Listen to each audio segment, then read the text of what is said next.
এরপরে স্বামী যদি স্ত্রীকে ঘরে রেখে পরকিয়া করে ও তার উপর নির্যাতন করে, তাহলে তার শাস্তি কেমন হওয়া উচিত? শুনে একই কথা মনে পড়লো, আল্লাহ রাসূল সাল্লাল্লাহু আলাইহি সাল্লাম যখন মিরাজে যাচ্ছেন, মনে রাখবেন আল্লাহ রাসূল সাল্লাল্লাহু আলাইহি সাল্লাম যখন মিরাজে যাচ্ছেন, যাওয়ার পরে দেখেন দুইটা ডেক, কয়টা, একটাতে সুন্দর গোশত রান্না করা, সুস্বাদু গোশত রান্না করা গোশত রাখা আছে, আর একটাতে হচ্ছে পচা পচা এবং দুর্গন্ধযুক্ত খাদ্য গোশত রাখা আছে। কিছু কিছু মানুষ এই সুস্বাদু গোশতটা না খেয়ে এই পচা যুক্ত খাবারটা খাচ্ছে।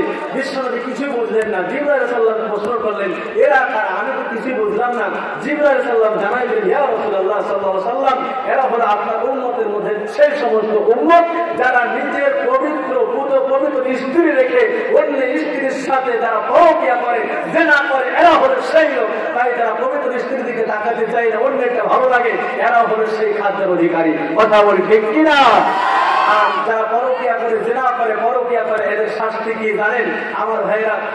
হাত একজন নারীকে দেখলে তো শাস্তি, আর তার সাথে পরকিয়া করে সবকিছু করলে শাস্তি মনে হয় কম হবে? কথা বলি কম হবে? জিনা যদি করে তার শাস্তি কি হবে? আল্লাহ রাসূল সাল্লাল্লাহু আলাইহি ওয়াসাল্লাম দেখেছেন একটা গর্ত, সে গর্তের মধ্যে ভিতরটা হচ্ছে প্রশস্ত এবং মুখটা হচ্ছে সংকীর্ণ। কিছু উলঙ্গ পুরুষ এবং নারী জাহান্নামের আগুনের মধ্যে পড়তেছে। এই জাহান্নামের আগুনের সাথে সাথে তারাও উপরে উঠে, কিন্তু মুখ যেহেতু সংকীর্ণ তারা বের হতে পারতেছে না।